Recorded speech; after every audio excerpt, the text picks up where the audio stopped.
The Packers released their 53-man roster on Tuesday. Some moves were surprising and others were anticipated. Today we break down the initial 53 and predict the practice squad, so let's dive in. I've been wanting this shit forever. I've been in the field with whatever they throw at me. Brush it off, pick myself up, moving on to the better. Hey. Ain't no errors, baby, it's a new era. I wake up early feeling rich like I'm cash.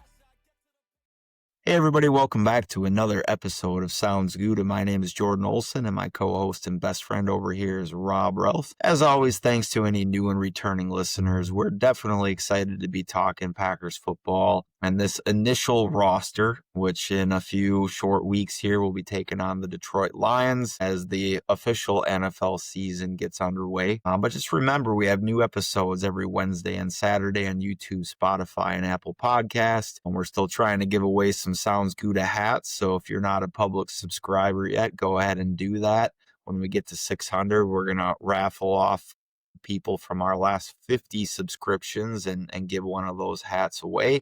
And then we'll do it again after that. And we've also unlocked super chats, super stickers, and super thanks as another way for you all to interact and support us on our YouTube channel. If you're listening on Apple Podcast or Spotify, you can check us out on YouTube to interact that way. So we're going to get to the 53, Rob, but in our pre-pod, we had to talk a little bit about this MICAH Parsons trade nonsense. I'm going to call it nonsense rumors. You know, some people might have it.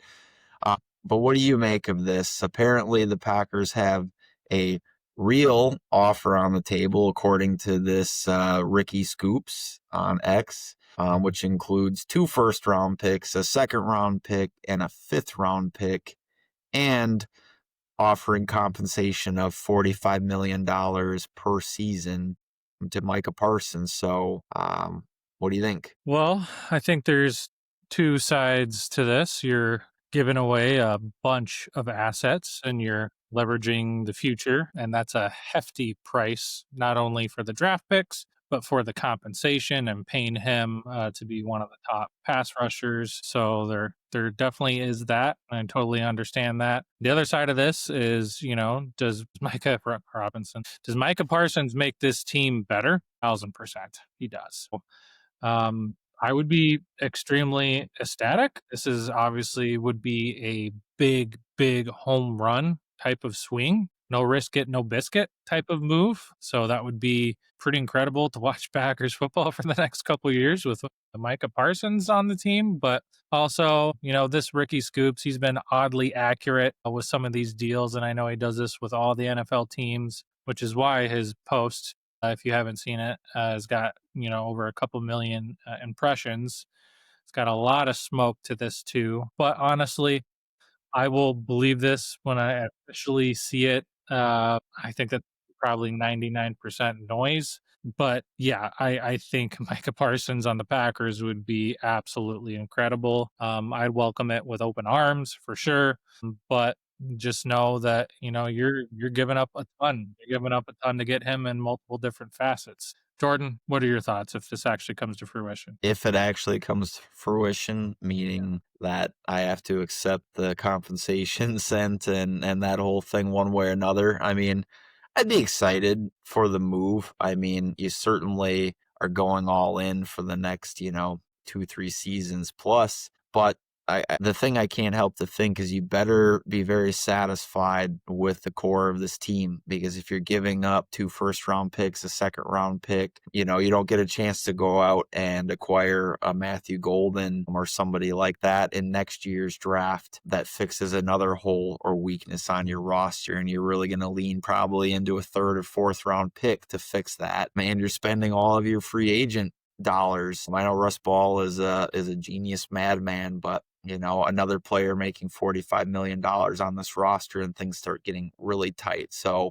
you'd have to be acceptive of it. You'd have to be along for the ride, excited, and that's what I would be. But like you said, it's a massive risk. You go ahead, if MICAH Parsons tears his ACL week 8, I mean, that pretty much makes this a terrible deal, right? Because, you're really counting on trying to make something out of that this year. It eats into next year. Who knows if he's ever the same player again. But from a talent perspective, he's one of the best, no doubt. Comes with a lot of extra baggage, not some of it good, some of it bad. He's got his podcast and his fame kind of outside of just being a player on the field. And, I think a lot of Packers fans would enjoy that as long as that, remain productive. I know that Jordan Love was in the desert with him screwing around on sand dunes, so there's obviously some connection there, which maybe that's why there is some interest or some smoke to this. I don't know.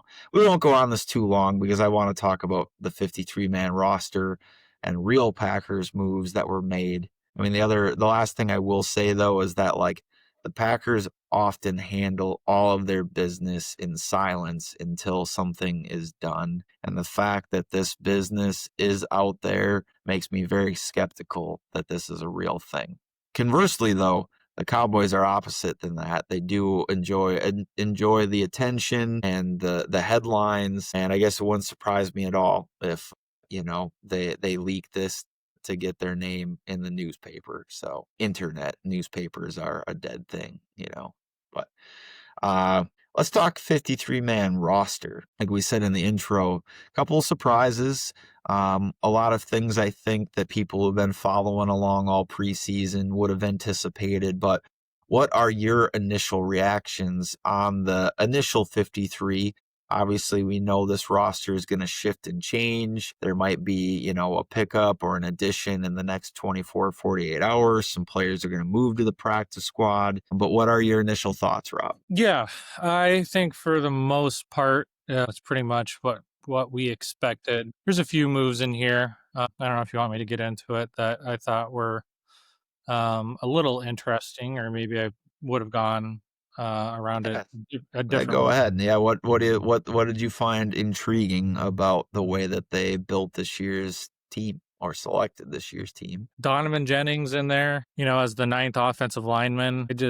That guy has struggled, so they must see something in him that I don't. I thought Lecitus Smith did pretty well to come in here. He's got some positional versatility. He's got experience. I probably would have had him over Jennings. I probably would have taken, I think, just about anybody over Donovan Jennings, honestly. So I think that one was a big one. I know we haven't really talked that much about Darrian Kennard, but I thought that was a pretty savvy move for a 2027 6th-round pick. I think he immediately comes in and is obviously the 7th best, behind Jordan Morgan, to talk about the offensive line specifically. Malik Heath coming on here, possibly as a roster type of bubble player, but, just what I've been hearing from him, from Matt LaFleur, previously from Brian Gutekunst, he's a competitive individual. He run blocks really well, pays attention to the details. So, getting him on there on this roster, I think is good. I thought Simmons, if the only way Isaiah Simmons was going to make this team, I thought for sure was going to be a special teams contributor, specifically, I think as a gunner a la Jeff Janis. And I think what we at least saw in that last preseason game against the Seahawks, he can definitely do that and contribute that way. So I thought maybe that was the only possible path. Otherwise, he did not do that well the first 2 preseason games. He played a lot better against the Seahawks and graded out a lot better. I thought Christian Welch, had an opportunity. Hopefully we can get him back on the practice squad. Probably not. I think he's going to get picked up. He got picked up last year.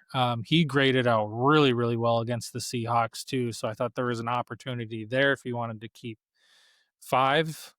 And then I thought Kalen King had a little bit of some up and down, but as a, last year's 7th-round pick, he had a better game against the Seahawks. So Micah Robinson, not Micah Parsons, Micah Robinson over him, I also thought was a little bit interesting in here too as well. Draft pick obviously from this year, but those were kind of some of my initial ones. And then just real quick, Marshawn Lloyd, starting the year on IR, it just feel terrible for that guy, man. He just is, he's made out of glass. unfortunately, the dude just cannot stay healthy. So Chris Brooks, insert him in there, Manuel Wilson, as well. But, we both talked about this pretty much ad nauseum. Chris Brooks just provides so much value in pass protection. So I was happy to see that. But those are some of my initial ones. What about you? Yeah, I mean, I think my biggest surprise was probably the fact that they only kept 4 linebackers on this team. Yeah. The more I think about it, I'm not totally shocked. I don't have like the breakdown in front of me, but I mean, this team wants to play with 2 linebacker sets probably like 70-80% of the times, short of injury. And I expect them to at least bring Jamin Johnson back on the practice squad if nobody else scoops him. And he had a nice, I think, 3rd preseason game as well. So, you probably feel good about him being a call up or somebody that, you can bring up in the case of an injury. But, you've been calling a lot for Tyron Hopper to have a bigger role. I mean, with only keeping 4 linebackers on this team, he's going to be expected to contribute heavily on teams, and he's going to, have a few more snaps, and McDuffie are both going to have opportunities to spell Quay Walker and Edrin Cooper. So, other surprises really. I wasn't surprised by much. I wasn't surprised by McCole Hardman not being on this roster. I mean, I think a lot of us saw that coming for a while. Not surprised by Isaiah Simmons. I didn't even think that strong special teams play was going to save him. Again, he was targeted 3 times in the Seahawks game, and he gave up 3 completions in coverage. So, I mean, clearly people know that he is a liability in the passing game, and you just can't trust that to be out there. I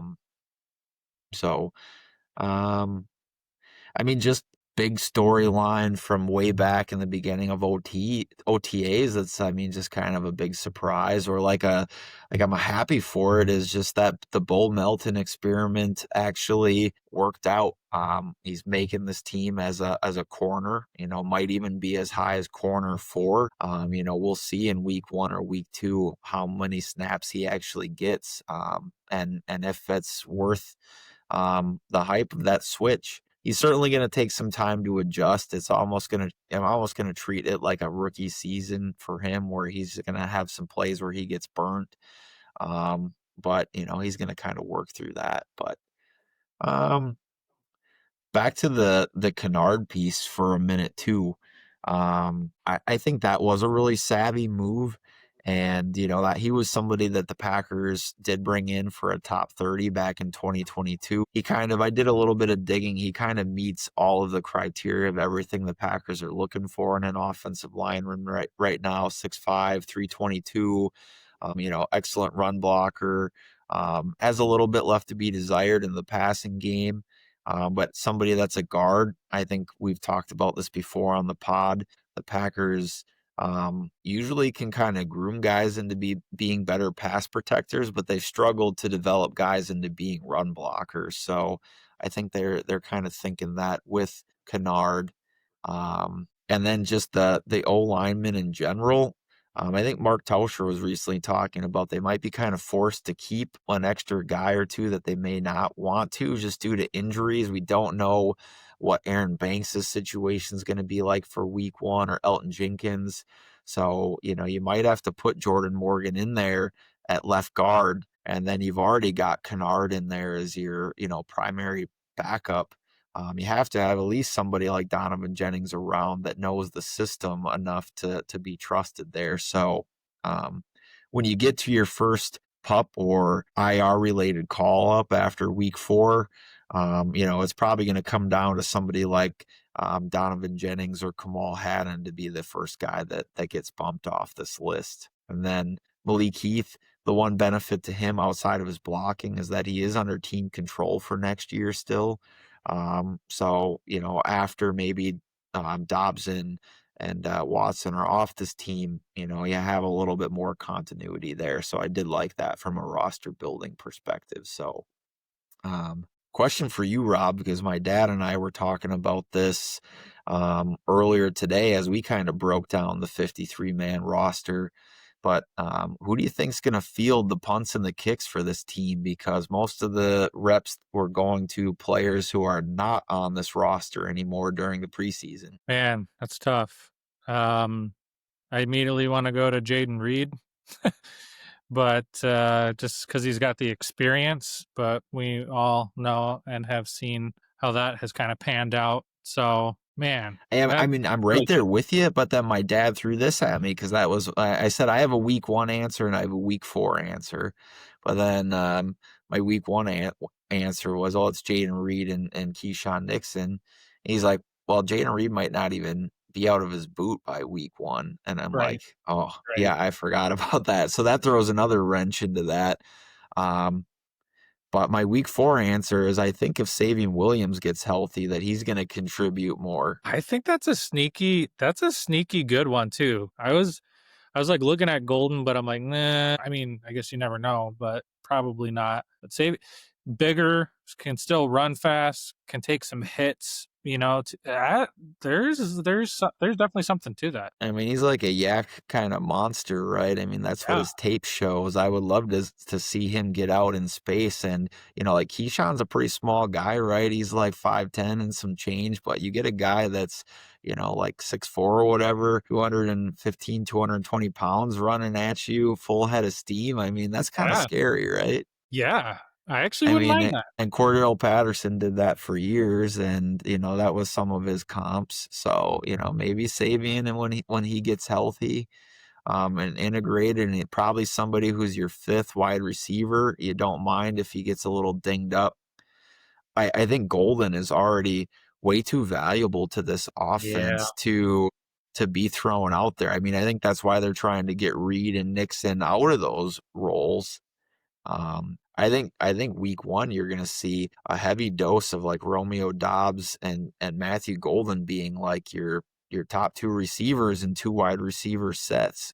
I yep. mean, that's risky. You put him out there on a punt return and he gets dinged up, and now we're in really bad position from the wide receiver core perspectives. Yeah, I mean, absolutely. I mean, but they did put Jaden Reed back there too. And I don't know if you consider Jaden Reed our number one, but yeah, I totally agree. I'd be shocked if it was Golden, but you guys are definitely something onto something with Savion. That would be that's definitely got some interest for me. Here was my other thought in the interim, is that I do think that they hope to get both Amir Johnson and Abataconda to the practice squad. Now, we Hmm. didn't see a lot of Amir Johnson on kick and punt returns, but we did see a lot of Abaconda, and they can bring up players from their practice squad 3 times before they have to activate them to the 53. So, I mean, you can see like the first 3 weeks while they're trying to get healthy that maybe he's a practice squad call up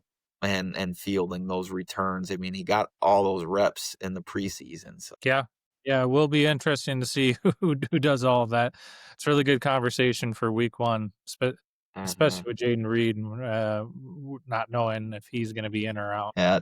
Did you see anybody else that got cut around the league, Rob, that you're intrigued by, that you think the Packers could try to swoop up tomorrow and maybe change out for a Donovan Jennings, replace them with X player that can improve this roster, whether it's on the fringes or with a specific thing, or it's like, hey, that's like a high upside move that, we're just going to stash him and let him develop for the year. Dan Skipper, I don't remember him from the Lions last year. That was going Yeah. through. I think he immediately could come in and be that ninth offensive lineman. I think that would be really good for us. I forget what the cornerback's name from the Colts was, but he had a really, really good preseason. Mhm. Alex something. I can't think of his name now as I'm talking about it, but he graded out at like an 80 something, maybe even close to 90. And granted, it's preseason too, but played really, really well. That could be a possibility. Thought I saw Braden Swinson. Where was he? He might have gotten let go. Was that the Saints? Swinson would be a really interesting one. I liked him in the pre-draft process, and Yep. he would be. Um, I think people are going to be interested in him. We thought he may go as high as like a 4th round selection in the pre-draft. So Yep. Yep. So I think those are the three big ones where I was like, well, this could happen. I really really would love the Dan Skipper as much as I hated him last year on the Mhm. Lions, but I mean he played pretty good against us in some of that reserve role or coming back in for the Lions. So Lions are just pretty deep on the offensive line, so they could afford to let him go, but. I don't remember seeing any other good quality offensive linemen off the top of my head that I'd be interested in as far as Dan Skipper. That's the one that I think I saw that provides the most immediate depth. Like, if you're really not that comfortable with Anthony Belton just yet, like, he can easily be your swing tackle for you. I'm very surprised that the Lions cut Dan Skipper. I Agreed. don't think that they're as deep there. I mean, unless they found a couple of like undrafted free agent gems or something, I'm not like super deep on the Lions, offensive linemen like 7 through, 10 or whatever. But they lost 2 veteran offensive linemen off that line already. And the last couple of years, Dan Skipper's been the first guy off the bench. I know he's 30, but I still I have a hard time believing that he's not one of the best 7 or 8 linemen on that team. So maybe it was just I don't know what they're paying Dan Skipper or were paying Dan Skipper, but maybe it was a cost saving measure for them. Could have been. Yep. Yep. And Braden Swinson was cut by the Patriots. That's who he Patriot. was. Yep. That's who he was with, and selected by as a fifth rounder in this year's draft. So Hmm. the one other one, I saw this out there on the internet, so it's not a unique idea of my own, but Logan Brown was also cut by the Vikings, and we spent a Yeah. tremendous amount of time talking about him as a prospect we would be comfortable also drafting as high as like the 4th or 5th round. Meets all the Packers criteria. Our biggest question marks were him were maybe some character related things because he had gotten kicked out of the Badgers program. It took a full year after he transferred to Kansas to kind of get some time, and then had a really good year at Kansas. But maybe he's somebody that if you just think like long term at this point in time, he's got way more upside as a project than Jennings, and hopefully we don't need him in the first 3 or 4 weeks. Like, let's flip flop those two, and we probably still move Jennings to the practice squad. Yeah. Yeah. That's another really good one. That was another one I saw that I would have liked and remembered our conversation on him too, from the draft process. Yeah. Logan Brown, Dan Skipper, welcome to the Green Bay Packers. Either or. They probably won't do both, but so let's just go over a couple things from this. We'll give you just a couple of, I guess, final surpriser things, Rob. Maybe for our viewers, you can zoom in just a little bit. I'm not even that old, and the text is a little small for me on the screen. But the roster, you've probably seen it at this point in time, but you've got Love and Willis as your 2 QBs, Jacobs, Brooks, and Wilson as 3 running backs, with Marshawn Lloyd on the IR designated for return, so he can come back after week 4. 6 wide receivers with Christian Watson on the PUP. He can also come back on week 4. I was having a conversation with somebody earlier. What's the difference between the PUP and the IR? I remember there's 2 designations on IR. They can put up to 2 players on the IR designated for return, which means that they can come back. All the other players are pretty much done for the season. But the PUP are players who were injured in the offseason, essentially. So it's basically the same rules as the IR designated to return. But if that injury happens during training camp or preseason, they have to use an IR designation instead of a PUP designation. So if anybody's following along, wants to know what the difference is, that's what it is. But they kept Reed, Dobbs, Wicks, Golden, Williams, and Heath. The tight end room, they went with 4, keeping Kraft, Musgrave, Fitzpatrick, and Sims. Overall, not surprised by Sims staying. He came on strong at the end of camp, and they started to play him on a lot more of those teams units. Talked about the offensive line. But Walker, Banks, Jenkins, Ryan, Tom, Morgan, Belton, Kennard, and Jennings are the 9 that they did keep right now. with Monk on the IR designated for return and John Williams on the PUP list. So that is the offense. Rob, you want to give us a quick run through of the defense? Yeah. Kenny Clark, Devontae Wyatt, Carl Brooks, Stackhouse, who I thought maybe could not, UDFA, keeping it alive. Yes, we're still counting. I count last year. I don't care if they didn't make the initial 53. This is whatever this is. This is like 22, 23 years in a row, but we're counting. Warren Brinson, and then Colby Wooden, who we also had some conversation if he was going to be able to make it. Didn't play as well against the Seahawks, but definitely has had a much better training camp preseason and has looked a lot better than he previously has. So we'll see if that continues to head into the season. With Randolph on IR, James Ester's getting the cut. And then defensive end, Rashawn Gary, LVN, Bretton Cox Jr., who had a really, really good game against the Seahawks. Aaron Sorrell, we'll have to see how bad his knee injury is. It's obviously not too bad because he's not on the IR designated to return. Excited to see him. And then Enagbare with Colin Oliver on the PUP. Let go Mosby. Mosby was a really great, he made the roster last year and is a really good special teams contributor too as well. A little bit surprised to see that. I guess maybe not. But then Alexander off too, being cut. Linebackers, we did talk about that, but Walker, Cooper, McDuffie, Tyron Hopper, Christian Welch, be shocked if we get him back. Definitely, I would think Jamin Johnson, and we'll see as far as Bartlett goes, but I don't think he'll be a practice squad guy. Neither do we have him here on our prediction for the practice squad.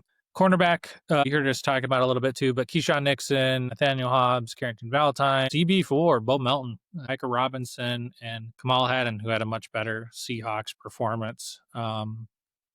With Kalen King, I would hope that we could get Kalen King for sure back in the practice squad. I would think that we'd be able to.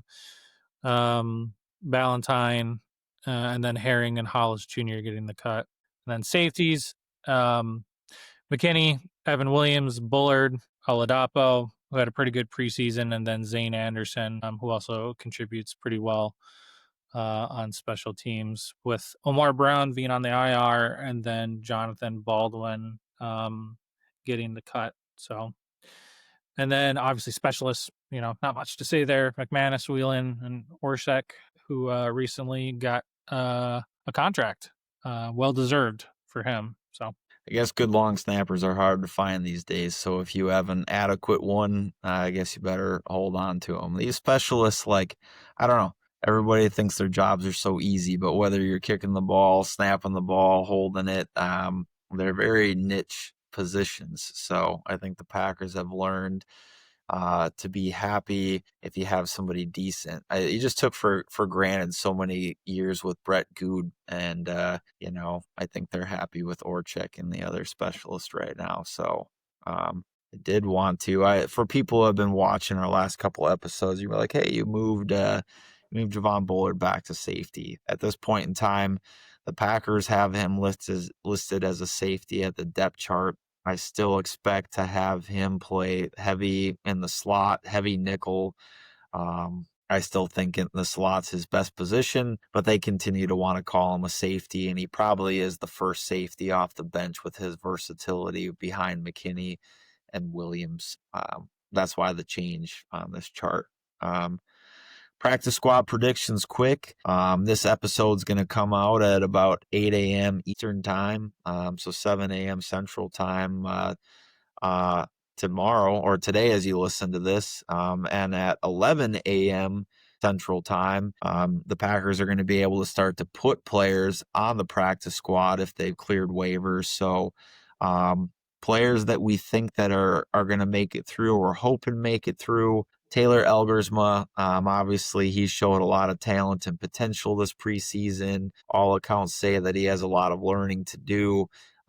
in this offense and just to kind of get adjusted to American football in general. So hopefully the Bills still aren't enticed by him and feel like he belongs on their 53. But I think that's where we're going to go with that. No Clifford. Getting Amir Johnson and Abada Conda back as running backs. I don't necessarily have this practice squad chart in any particular order, but we talked a little bit about the value they both bring us. I think everybody preseason darling this year, besides maybe Tyron Hopper, was Amir Johnson, but I think Abada Conda does bring you a lot of value in the return game. Wide receivers, I do think that they'll lean into Cornelius Johnson and Julian Hicks first. But I do think that there's an opportunity for them to bring Will Shepherd back as well. There's a lot of promise with all three of them. And then Will Shepherd also has some returnability upside as well. If they have some questions there through the first couple weeks. Hoping they get Kadeem Telford back really more than anything. I think he's somebody that's been in the system for 3 years. And if you have an emergency call up, he's probably somebody that you probably don't mind as a fill-in. And then Lecitus Smith and then Tyler Cooper as the other lineman that I'm kind of hoping make it on. Cooper, we'll see. I still see upside in him. We didn't see a lot of him in the preseason, not anything too substantial. So we'll see how that goes. Aaron Mosby, Desmond Alexander, 2 defensive ends projected to be on there. Jamin Johnson, I think it's vital that they have at least one linebacker on the practice squad, and he's probably going to be it. And then closing it out with the secondary players that I hope make it on there. This is an omission because I built that earlier. Omar Brown is on the IR, so we have to find a replacement for him. I built this out before I knew that he was officially on the IR. So we'll create a replacement on the spot, but I do hope that Jonathan Baldwin and Kalen King make it to the practice squad. So, and then McNamee Macon as the NFL Pathways player. So, Rob, I put most of that together. I know you agree with most of it, but I'll put you on the spot. You got one spot left to fill there. Who left from the roster that we cut? Do you hope to fill that spot? That is tough. I'm going to take Christian Welch off the table. He'd be the easy answer. I think after 2 years of being cut by the same team, I think he's going to seek opportunities somewhere else. Would love to have him there. Yeah. Let's see here. Man, I don't know. I was liking what I was seeing and hearing for Isaiah Naylor. I know that would leave us with 1, 2, 3, 4 wide receivers. So maybe that's a bit rich, but it'd be a lot. But I mean, like, if you just want to hold on to some talent, I like Isaiah Naylor. I don't think that they'll keep 4, but I like where your head's at because I just like him as a player. I liked a lot of the wide receivers that we had on the roster this year, and in another year where we didn't have so many draft picks, I think some of these guys would have stood a real chance to make wide receiver 6 on this roster. So there's a really good chance that spot number 16, spot number 15 are also players that the Packers maybe try to obtain from other rosters as well. So you got a final answer, Rob? If you don't, I'll give my final answer. And it's not that sexy of a pick, but I think it would make sense right now. Yeah, I'll go Naylor. Okay. I think it'll be Sean Clifford if we had to throw one more person on here. Why Sean Clifford? I think that they value his intelligence in that room and his ability to kind of be a leader on the team. He's proven that he wants to be there. I think he's just happy to have a shot in the NFL. But you do have somebody that can be a practice squad quarterback and kind of do some of those things. So I think if it came down to it, that maybe Sean Clifford and having 2 quarterbacks on the roster would maybe be where I would go with it. But if they could stomach 4 wide receivers, I'd love that too. So, good episode, long episode. So thanks to anybody who's still here listening to us. Plenty to talk about with the roster decisions today. And there'll be plenty more to talk about in the near future. Yeah, we appreciate it. I think that's all that we have for you today, Packers fans. So just know that we do have new content every Wednesday and Saturday on YouTube, Spotify, and Apple Podcasts. Appreciate you listening. Share with your friends, family, any other Packer friends that you might have. If you're on YouTube, please make sure to hit that like and subscribe button. It does help us out quite a bit. And if you're on Spotify or Apple Podcasts, make sure to follow us on there and then connect with us on the socials. I am at Sounds Good Out with 3 A's, and Jordan is at Olson Jordan. But until next time, Packers Nation, we hope that you have a good morning, a good afternoon, and a good night. Take care. Go Pack Go. Been wanted this shit forever.